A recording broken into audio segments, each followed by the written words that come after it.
नमस्कार। आज हम एक ऐसी कहानी का विश्लेषण करने वाले हैं जो रोंगटे खड़े कर सकती है। नाम है भूत बंगला। कहानी है एक नरेटर और उसके 3 दोस्तों की, करण, दीपा और मन्नू।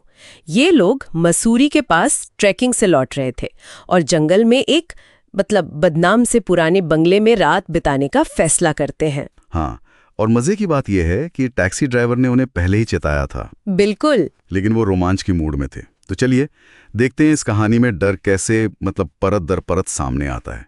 बंगले में घुसते ही माहौल बहुत भारी था।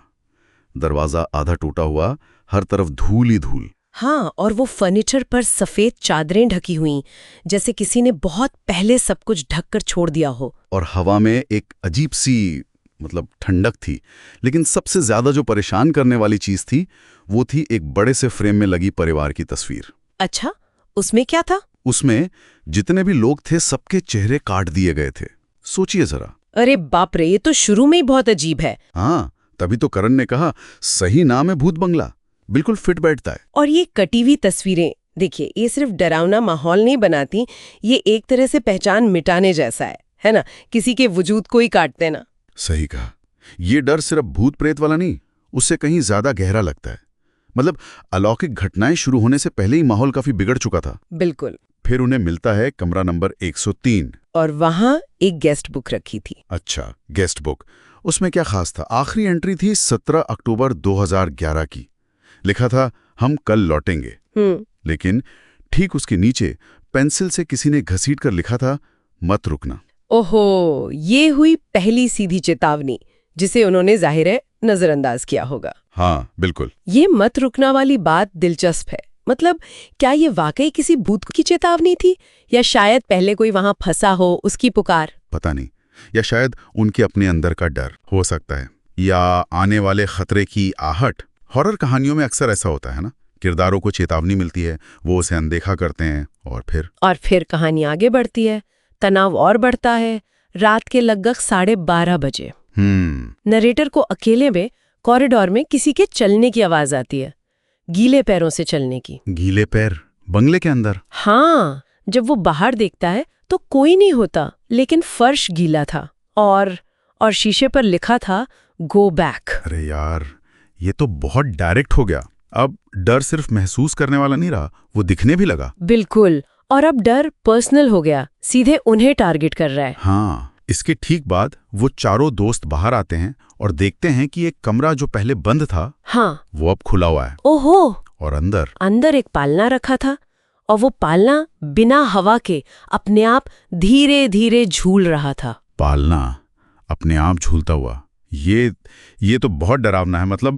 एक मासूम सी चीज का ऐसा बर्ताव करना। हाँ, ये क्लासिक हॉरर फिल्मों वाला सीन है, पर यहाँ इसका असर ज्यादा इसलिए है क्योंकि ये बचपन, मासूमियत, सुरक्षा, इन सब भावनाओं पर चोट करता है। सही बात है। और फिर जब मन्नू शायद उत्सुकतावश या हिम्मत दिखाते हुए उसमें लगी छोटी सी घंटी बजाता है, तो क्या होता है? तभी सारी बत्तियां बुझ जाती हैं, एकदम से अंधेरा। क्या बात कर रहे हैं? घंटी बजाने का सीधा नतीजा? ऐसा ही लगता है जैसे उनके एक्शन ने किसी अनदेखी ताकत को उकसा दिया हो। अब ये सिर्फ डरावना माहौल नहीं रहा, ये इंटरैक्टिव हो गया। हाँ, वो और ज्यादा फंसा हुआ महसूस कर रहे होंगे। और फिर आता है कहानी का सबसे चौंकाने वाला हिस्सा। जब बत्तियां बंद थीं तो करण टॉर्च चलाता है। और टॉर्च की रोशनी कहाँ? छत की तरफ। और वहां जो दिखता है, क्या? 4 परछाइयां, बिल्कुल उनकी अपनी परछाइयों जैसी। लेकिन वो चारों तो नीचे खड़े थे। हाँ, यही तो बात है। वो चारों नीचे खड़े हैं और उनकी परछाइयां छत पर दिख रही हैं। बाप रे, ये तो डर की हद है। यहाँ कहानी सिर्फ भूतिया नहीं रह जाती, ये तो वास्तविकता पर ही सवाल उठा देती है। ये परछाइयां क्या थीं? पता नहीं। बंगले का अतीत, यह खुद उन दोस्तों का कोई अजीब सा प्रतिबिंब।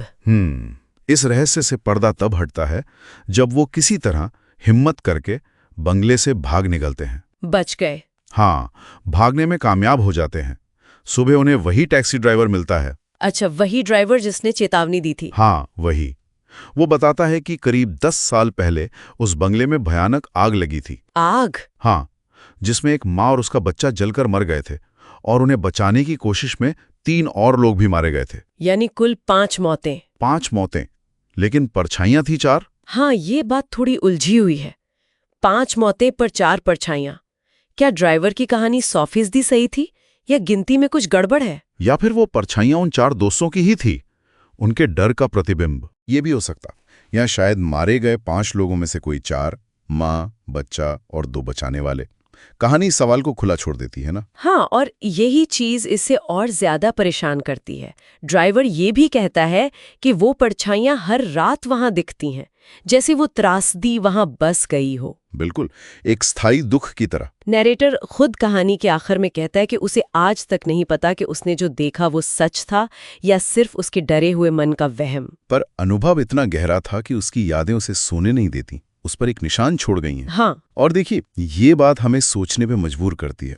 कैसे कोई दुखद घटना किसी जगह की पहचान बन जाती है, उसे हॉन्टेड बना देती है। सही। क्या ऐसी जगहों में वाकई कोई नकारात्मक ऊर्जा या अतीत की गूंज बाकी रह जाती है, या ये सब हमारे मन का खेल है जो उन कहानियों और माहौल से डर बुन लेता है? तो सवाल यही है कि क्या भूत बंगले जैसी जगहें वाकई में अतीत का बोझ ढोती हैं, या वो सिर्फ हमारे अपने अंदर के डर और अनसुलझे सवालों का आईना बन जाती हैं? ये सवाल शायद उतना ही रहस्यमयी है जितना खुद वो बंगला। इस पर सोचना वाकई दिलचस्प होगा।